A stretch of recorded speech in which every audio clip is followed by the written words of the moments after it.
Hello students, now today we start the next topic, trajectory of charge particle. It is also the part of the last topic which we covered, the force on a charge inside the magnetic field region. तो उसी पर base हम आज और आगे discuss करेंगे कि अगर किसी चार्ज पार्टिकल को मैग्नेटिक फील्ड में प्लेस करते हैं, उस पर फोर्स लगता है, फोर्स की वजह से वो कैसे ट्रेजेक्ट्री, कैसा पाथ ऑक्यूपाई करता है। तो आज का टॉपिक है हमारा ट्रेजेक्ट्री ऑफ चार्ज पार्टिकल। तो यहाँ पर सबसे पहले हम क्या करेंगे, चार्ज पार्टिकल को मैग्नेटिक फील्ड के परपेंडिकुलर एंटर कराएंगे और परपेंडिकुलर एंटर कराने पर हम चेक करेंगे कि उसकी ट्रेजेक्ट्री कैसी हो रही है, दैट इज सर्कुलर। और सर्कुलर होने पर उसकी रेडियस क्या ऑक्यूपाई होगी, उसने टाइम पीरियड ऑफ रिवोल्यूशन क्या ऑक्यूपाई किया होगा, क्या फ्रीक्वेंसी ऑफ ऑसिलेशन होगी, उसके बारे में हम बात करेंगे। चलिए शुरू करते हैं। सबसे पहले हम डायग्राम के थ्रू इसको रिप्रेजेंट करेंगे। तो बहुत ध्यान से देखिएगा कि अगर हमने यहाँ पर एक यूनिफॉर्म मैग्नेटिक फील्ड ली वर्टिकली अपवर्ड्स, कुछ इस तरीके से हमने यहाँ पर सबसे पहले यूनिफॉर्म मैग्नेटिक फील्ड ले ली जो कि वर्टिकली अपवर्ड्स एक्ट कर रही है, क्योंकि ये भी इमेजिनरी होती है, सो दैट इज व्हाई इनको भी हम डॉटेड रिप्रेजेंट करते हैं। डॉटेड लाइन का मतलब होता है कि वो लाइन इमेजिनरी है, वो दिखेंगे नहीं हमें by the naked eye. Case first ले रखा है, तो केस फर्स्ट के बारे में डिस्कस करेंगे। क्या था, when charge Q enters perpendicular to the direction of magnetic field। अगर charge particle Q magnetic field के परपेंडिकुलर एंटर कर रहा है तो बहुत ध्यान से देखिएगा, मैग्नेटिक फील्ड हमने वर्टिकली अपवर्ड्स ले ली है।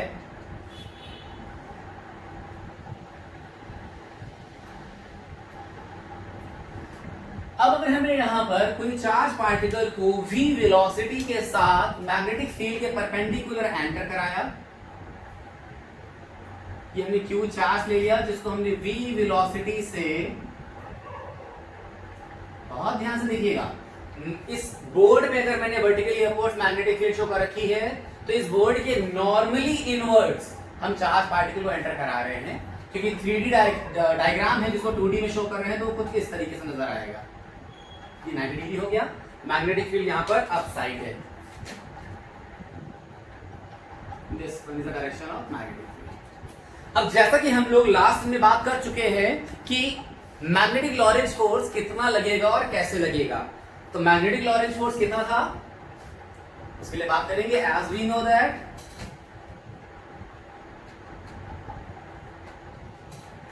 The magnetic Lorentz force, magnetic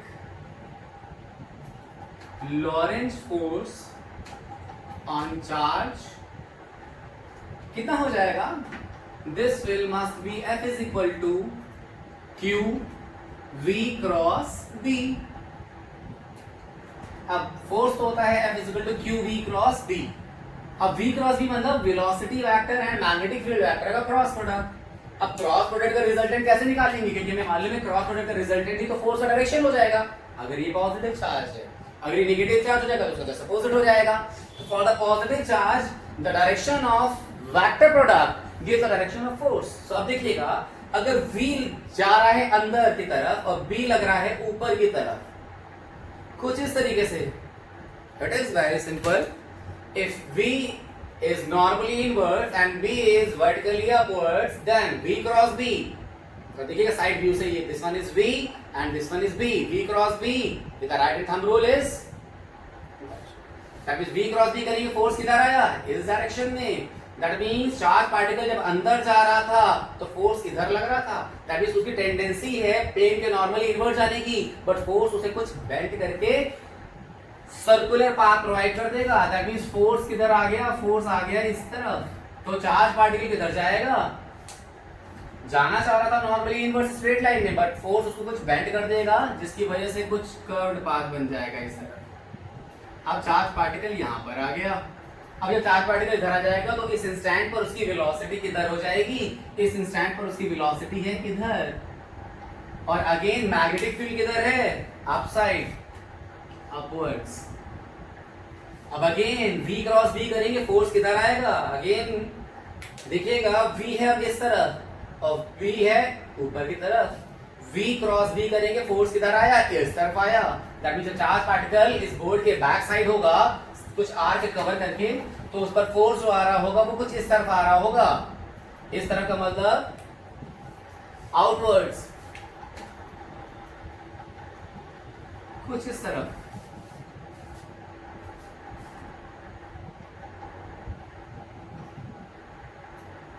अब बेटा क्या होगा, जब चार्ज पार्टिकल इधर जाना चाह रहा था तो फोर्स इधर लग रहा था। दैट मींस चार्ज पार्टिकल फिर से स्ट्रेट नहीं जा पाएगा, कुछ बेंट हो जाएगा, कुछ कर्व्ड पाथ हो जाएगा अगेन। तो चार्ज पार्टिकल कर्व्ड होते होते होते इधर, मैंने कहा इधर आ गया। अब ये मत सोचिएगा कि मैग्नेटिक फील्ड के बाहर चला गया, मैग्नेटिक फील्ड अभी भी है इधर साइड। थोड़ा सा मैं एक्सटेंडेड शो कर दे रहा हूं इधर भी, वरना आप ये सोचेंगे कि क्या मैग्नेटिक फील्ड के बाहर आ गया तो फिर घूम कैसे रहा है। तो फिलहाल मैग्नेटिक फील्ड रीजन में ही है। तो अब क्या होगा बेटा, अब वेलोसिटी होगी बाहर की तरफ, इस तरफ, और मैग्नेटिक फील्ड अभी भी ऊपर की तरफ। अब बाहर की तरफ तो हम शो नहीं कर पाएंगे, तो इसको हम कुछ इस तरफ शो कर दे रहे हैं। और मैग्नेटिक फील्ड किधर हो जाएगी, ऊपर की तरफ। अगेन एंगल बिटवीन देम कितना है, 90 डिग्री है। दैट मींस ये हो जाएगा अगेन V, और ये हो गया इस समय B। तो जब V और B करेंगे तो V क्रॉस B ये होगा। V क्रॉस B करते वक्त हम किधर आ रहा है, इस तरफ। फोर्स किधर हो गया, इस तरफ हो गया।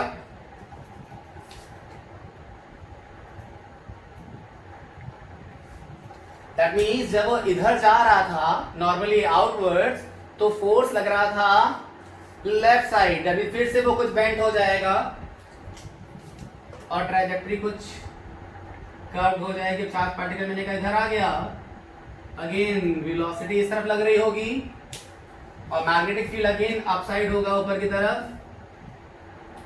कुछ इस तरीके से बेटा फिर से कि ये आ गई वेलोसिटी और ये हो गया मैग्नेटिक फील्ड।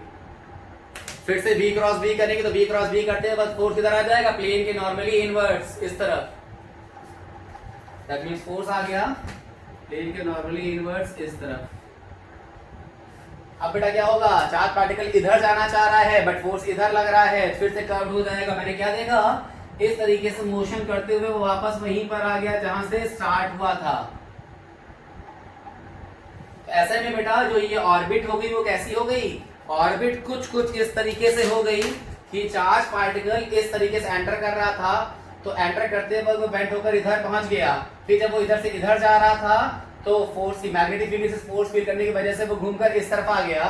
फिर इधर से इधर जाना चाह रहा था, मैग्नेटिक फील्ड परपेंडिकुलर होने की वजह से फिर से फोर्स से इधर आ गया और फिर इधर से इस तरह। तो इस तरीके से चार्ज पार्टिकल एक सर्कुलर ऑर्बिट में रिवॉल्व करना शुरू हो गया। अब अगर ये चार्ज पार्टिकल सर्कुलर ऑर्बिट में रिवॉल्व कर रहा है तो आप और हम ये अच्छी तरह से जानते हैं कि सर्कुलर ऑर्बिट में रिवोल्यूशन के लिए हमें रिक्वायर्ड है सेंट्रीपिटल फोर्स। अब वो सेंट्रीपिटल फोर्स कहां से लग रहा है, लॉरेंज फोर्स से। That means this Lorentz force is responsible for centripetal force. तो क्या हो जाएगा बेटा, आपने देखा charge particle revolves in circular orbit and the required centripetal force is governed by magnetic Lorentz force, क्योंकि यही वो फोर्स है जो उसे सर्कुलर मोशन के लिए, सर्कुलर ऑर्बिट रिवोल्यूशन के लिए फोर्स प्रोवाइड कर रहा है। तो हमें मालूम है सेंट्रीपिटल फोर्स कितना होता है, mv²/r। अब यहाँ पे बात करेंगे तो m हो गया इस चार्ज पार्टिकल का मास, v हो गया इसकी speed of revolution and r हो गया इसका रेडियस ऑफ सर्कुलर ऑर्बिट। और बाय डिफॉल्ट ये सेंट्रीपिटल फोर्स मिल रहा है हमें मैग्नेटिक लॉरेंज फोर्स से। सो हमें यहां से क्या मिल जाएगा, हमें यहां से इन दोनों के बीच में रिलेशन मिल जाएगा, that is mv²/r is equal to qvb। अब qvb क्यों कर दिया, क्योंकि ये परपेंडिकुलर एंटर कर रहा है 90 डिग्री पे, तो qv क्रॉस v ओपन करेंगे तो हो जाएगा qvb sin 90 and sin 90 is equal to 1, so it will become qvb only. ना इस v से ये स्क्वायर कैंसिल हो गया, r को मैंने एक तरफ भेज दिया तो r कितना आ गया, r आ गया यहां से हमारा m into V by Q into B. और बेटा ये आर क्या है, यही तो हमारी रेडियस ऑफ सर्कुलर ऑर्बिट हो गई। तो यहां से हमें मिल गया radius of circular orbit. Now one more thing, अगर रेडियस मिल गया तो हमें क्या निकालना है, हमें निकालना time period of revolution. That means charge particle को एक सर्कुलर ऑर्बिट कवर करने में कितना टाइम लगा। तो भैया टाइम क्या होता है, टाइम होता है डिस्टेंस अपॉन स्पीड। और हमें मालूम है डिस्टेंस कितना कवर होगा, एक ऑर्बिट कवर करने में डिस्टेंस कवर होगी सर्कमफेरेंस और with the speed of revolution v। So time period कितना आ गया, तो यहां से हम बात करेंगे time period of revolution of charge particle, that is t, which is equal to total distance circumference 2 pi r upon the speed of revolution v, and radius हमारे पास है कितना, this one is mv by qb divided by v, v से v cancel out, so time period कितना आ गया, now time period t is equal to 2 pi m by q into v। ये आ गया हमारा टाइम पीरियड ऑफ रिवोल्यूशन।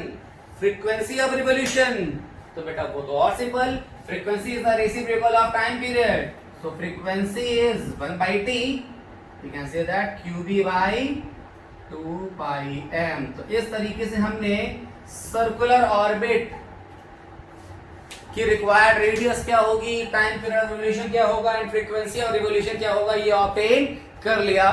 तो ये था बेटा हमारा analysis of circular orbit, that means trajectory of circular orbit when charge particle enters perpendicular to the direction of magnetic field complete हो गया। अब बेटा हम यहाँ पर बात करने वाले हैं कि अगर हम चार्ज पार्टिकल को मैग्नेटिक फील्ड के परपेंडिकुलर एंटर ना कराकर कुछ एंगल पर, थीटा एंगल पर, जो कि एक्यूट भी हो सकता है या ऑब्ट्यूज भी हो सकता है, होगा, then what should be the trajectory of charge particle. Charge particle की ट्रैजेक्टरी क्या होनी चाहिए, तो मैं पहले से ही दे देता हूं बेटा, ट्रैजेक्टरी जो होगी वो हेलिकल होगी, दैट मींस स्पाइरल टाइप की होगी। चलिए देखते हैं, डिस्कस करते हैं उसके बारे में अब। तो सेकंड केस लेंगे अब हम लोग,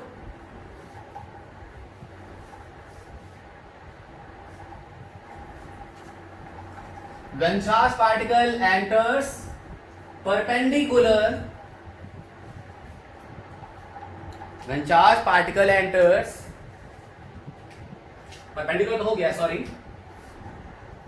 case 2, when charge particle q enters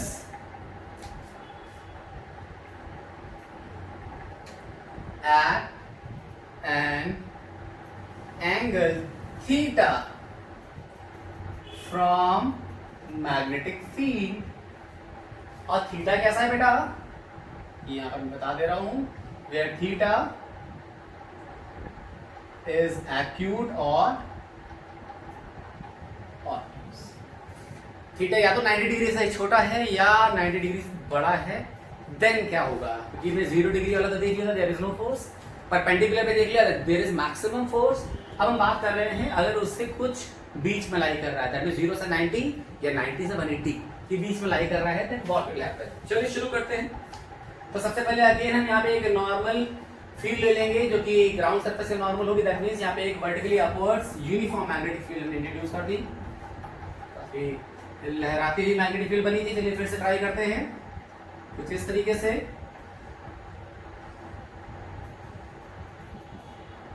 तो भाई इस तरीके से हमने एक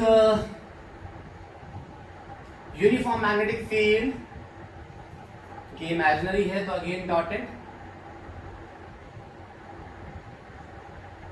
फील्ड बना दी। अब बेटा हमने यहां पर एक v वेलोसिटी से थीटा एंगल पर चार्ज को एंटर करा दिया मैग्नेटिक फील्ड रीजन के, दैट इज q, और v वेलोसिटी से थीटा एंगल पर मैग्नेटिक फील्ड से ये चार्ज पार्टिकल एंटर कर चुका है। इसका जो सिनेरियो है वो कुछ ऐसा है कि B ऊपर है और V कुछ इस तरीके से लग रहा होगा, अगर साइड से देखेंगे तो कुछ इस तरह से नजर आएगा कि परपेंडिकुलर नहीं है, थीटा एंगल पर है, इस तरीके से एंटर कर रहा है। प्लेन के इनवर्स जा रहा है बट थीटा एंगल पर। तो बेटा हम यहाँ पे v के कंपोनेंट कर सकते हैं, एक अलोंग हो जाएगा और एक परपेंडिकुलर हो जाएगा। चलिए तो जो अलोंग हो जाएगा वो हो जाएगा v cos थीटा और जो परपेंडिकुलर हो जाएगा वो हो जाएगा v sin theta. By default जब मैग्नेटिक लॉरेंज फोर्स के बारे में हमने डिस्कस किया था तो मैं मालूम है कि सर्कुलर ऑर्बिट के लिए रिस्पांसिबल था perpendicular component that is v sin theta.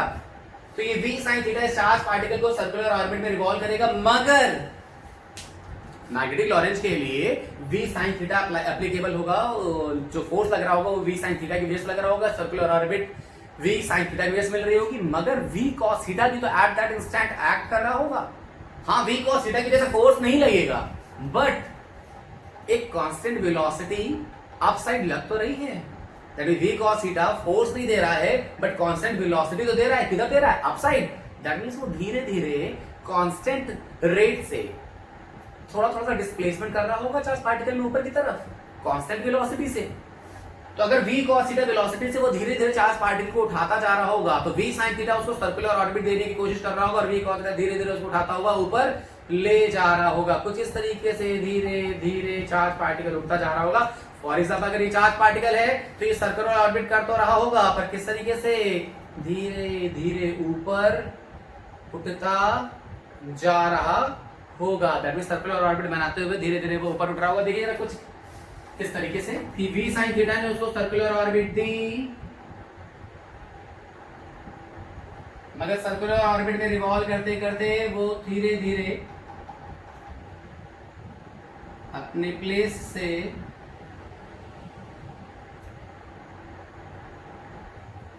उठता जा रहा है। ट्रैजेक्टरी कुछ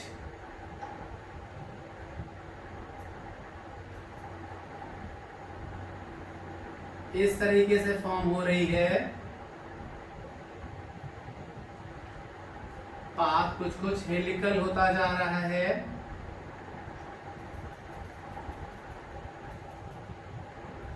आई होप आपको बात समझ आ गई कि पाथ कैसा होता जा रहा है, हेलिकल होता जा रहा है। धीरे धीरे चार्ज पार्टिकल उठता चला जा रहा है, ऊपर की तरफ जाता जा रहा है। देख रहे हैं आप, ये ऊपर गया, फिर ये इस तरीके से ये धीरे धीरे ऊपर जाता जा रहा है। तो ये जो सेपरेशन आ रही है between the to circular tracks, इसे हम बोलते हैं यहाँ पर पिच। पिच के बारे में डिस्कस करने वाले हैं। चलिए फिलहाल भी बात करते हैं कि अगर ये हेलिकल पाथ है तो ये भी एक सर्कुलर ट्रैक जैसा फॉर्म हो रहा होगा, इसी कुछ रेडियस होगी, इसे भी टाइम ऑफ रिवोल्यूशन होगा। तो कैसे निकालेंगे? तो बेटा शुरू हो जाते हैं फटाफट। मैग्नेटिक लॉरेंज फोर्स कितना हो जाएगा? As we know that magnetic Lorentz force is F is equal to QVB sin theta। यहाँ पूरा लिखेंगे QVB sin theta क्योंकि यहाँ पे V sin theta का कंपोनेंट यूज में आ रहा है वेलोसिटी का। ठीक है, आप चाहे तो इस तरह से भी लिख सकते हैं QBV sin theta एक साथ कर सकते हैं। And this force is responsible for centripetal force and this force is responsible for centripetal force, so it will become F is equal to mv square by r। v कौन सा होगा? जो कि सर्कुलर मोशन के लिए responsible है, v sin theta. तो जगह mv sin थीटा का स्क्वायर बाई r। r बेटा हमने यहाँ पर रेडियस ले लिया इसका, सर्कुलर ट्रैक का रेडियस। तो बेटा अब बाय डिफॉल्ट हमें मालूम है कि ये QVB sin theta mv sin theta square by r के इक्वल होगा। So we can say that mv sin theta whole square by r must be equal to QBV sin theta। Now v sin theta cancelled by the square of v sin theta। Now it will become r is equal to कितना आ गया यहाँ से? r is equal to आ गया यहाँ से mv sin theta by QB। बस sin theta का फर्क आ गया हेलिकल पाथ से, क्योंकि यहाँ पर हेलिकल पाथ आ रहा है। तो ये आगे बेटा हमारी radius of circular orbit, sorry helical orbit, radius of helical orbit. अब जरा देखिएगा, रेडियस निकाल लिया तो टाइम पीरियड ऑफ रिलेशन कितना इजी है। टाइम पीरियड ऑफ रिलेशन क्या हो जाएगा? Total distance upon time. Total distance क्या हो जाएगी? Circumference upon time period. sorry, I'm sorry, for the time period we know that time period is total distance upon speed of revolution, so it will become 2 pi r by speed of revolution v sin theta. so time period कितना हो जाएगा यहां से, we can say that time period of revolution, that is t which is equal to 2 pi r by v. v कौन सा, जो कि responsible है सर्कुलर मोशन के लिए, v sin theta. Now r is equal to mv sin theta by qb. Now put the value of r, so it will come mv sin theta by qb divided by v sin theta. Now v sin theta and v sin theta is v both. So again time period कितना आ गया, 2 pi m by qb. That means हमें क्या दिख रहा है कि time period में कोई चेंज नहीं आया, वो अभी भी उतना ही है जितना पहले था. तो अगर टाइम पीरियड उतना ही आ गया है, सो फ्रीक्वेंसी क्या आ जाएगी, reciprocal of time period. So we can say that frequency f is equal to qb upon 2 pi. तो ये आ गई बेटा हमारी frequency of revolution during the helical motion of charge particle. अब देखिए ये सारी चीजें तो हो गई, अब नया वर्ड आ रहा है इसमें पिच. तो बात करते हैं बेटा पिच की. पिच क्या होता है, तो सबसे पहले मैं पिच के बारे में बात करना चाहूंगा कि बहुत सारे लोग पिच को रट लेते हैं. जब भी वो साउंड वगैरह पढ़ते हैं क्लास 9th में, तो वो देख लेते हैं पिच का मतलब क्या होता है, high frequency pitch, high pitch, low frequency that means low pitch. बस इससे ज्यादा की बात करें तो पिच के बारे में कुछ एक्सप्लेन नहीं कर पाते. बट पिच होता क्या है, तो बेटा बहुत ध्यान समझिएगा, पिच हर जगह पिच ही होता है, चाहे वो किसी भी सिस्टम में हो. फॉर एग्जाम्पल अगर मैं बात करूं किसी क्रिकेट के ग्राउंड की, तो आपने सुना होगा क्रिकेट के ग्राउंड में भी एक पिच होती है. So why we call the pitch, cricket के ग्राउंड में हम उसको पिच क्यों बोल रहे हैं, तो कुछ वजह है, कुछ लॉजिक है, क्योंकि पिच तो सेम होगा हर जगह के लिए. तो बेटा पिच क्यों बोलते हैं उसको, क्योंकि अगर आप बात करें क्रिकेट के ग्राउंड की, तो क्रिकेट ग्राउंड में पिच हम उसको बोलते हैं जहां पर दो आइडेंटिकल स्टंप्स के बीच की सेपरेशन को हम काउंट करते हैं. कौन सी सेपरेशन, शॉर्टेस्ट. तो हम क्या करते हैं, पिच क्या होता है, the shortest separation between the two identical positions is called pitch. अब अगर क्रिकेट ग्राउंड की बात करें तो वहां क्या था, दोनों साइड आइडेंटिकल स्टंप्स होते हैं, उन आइडेंटिकल स्टंप्स के बीच की जो शॉर्टेस्ट सेपरेशन होती है that is called as pitch. तो identical separation between the two, sorry, the shortest separation between the two identical positions is called pitch. अब यही चीज अगर साउंड के बारे में बात करें तो भी हो जाएगी.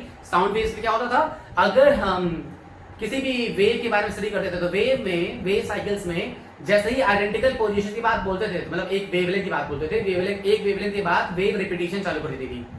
दैट मींस आइडेंटिकल पोजीशन फिर से वो क्या करेगी, रिपीटेशन चालू कर देगी. तो वो जो शॉर्टेस्ट सेपरेशन थी between the two identical position that is called pitch. अब अगर हमने कहा साइकिल्स बहुत क्लोज होंगी, द नंबर ऑफ साइकिल्स बहुत क्लोज होंगी, तो वहां पर 1 2 3 4 5 6 that means number of pitches ज्यादा हो जाएंगी.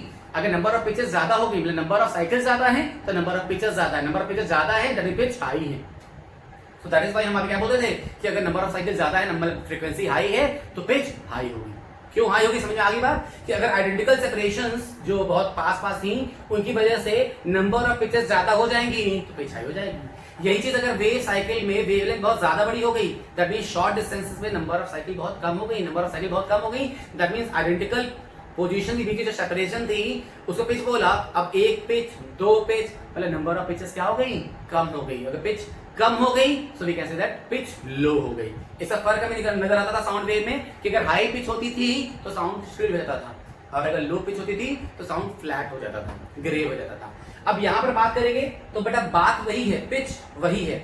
क्या कहेंगे, the shortest separation between identical positions. That means अगर मैंने कहा पार्टिकल किसी इंस्टेंट पर यहां पर था और घूम करके वो अपने उसी पॉइंट के जस्ट ऊपर आ गया, दैट मींस इसके बाद वो सेम पाथ का रिपीटेशन करने वाला है, तो वो उसकी आइडेंटिकल पोजीशन हो गई.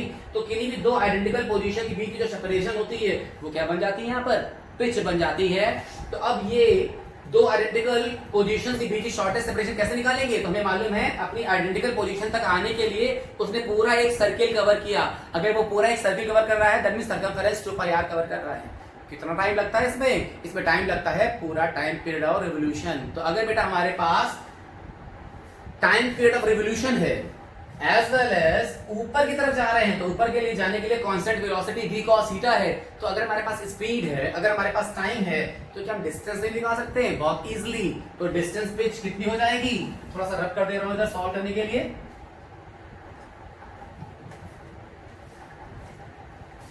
तो पिच क्या थी बेटा, यहां पर पिच थी separation in the shortest separation between the two identical position during the helical motion. क्या हो जाएगी, इट इज अ डिस्टेंस। तो डिस्टेंस क्या हो जाएगी, स्पीड इनटू टाइम। तो कांस्टेंट स्पीड क्या थी, v cos थीटा, जो कि ऊपर की तरफ जा रही थी। और टाइम कितना है, time period of revolution that is capital T which is equal to 2 pi m by qb। So यहां से कितना आ जाएगा, पिच यहां से हमें मिल गई, पिच हमें मिल गई बेटा यहां से v cos theta into 2 pi m by qb। So pitch is equal to 2 pi m v cos theta by qb। तो बेटा ये था हमारा last topic in this chapter, force on a charge. वैसे हम लोग लास्ट ईयर तक इसके आगे एक और डिवाइस पढ़ते थे जिसे हम लोग बोलते थे साइक्लोट्रॉन, क्योंकि ये सारा कंसेप्ट जो हम लोग पढ़ रहे हैं चार्ज पार्टिकल को सर्कुलर मोशन में एक्सेलरेट करने का, इसको पढ़ने की वजह, इसको पढ़ने का जो मतलब जरूरत थी वो यही थी कि हमारा चार्ज पार्टिकल जो है वो सर्कुलर मोशन करते वक्त एक्सेलरेट हो रहा था, तो उसके एक्सेलरेशन के लिए ये पढ़ रहे थे। तो इस वजह से हम लोग इसके आगे डिवाइस साइक्लोट्रॉन पढ़ते थे, बट अब हमारे पास इतना ही रह गया है, तो इसी के लिए हम लोग डिस्कस कर रहे थे। आज के लिए बेटा इतना ही रखेंगे। Thank you class. Next class में हम लोग बात करेंगे फोर्स ऑन अ करंट के बारे में।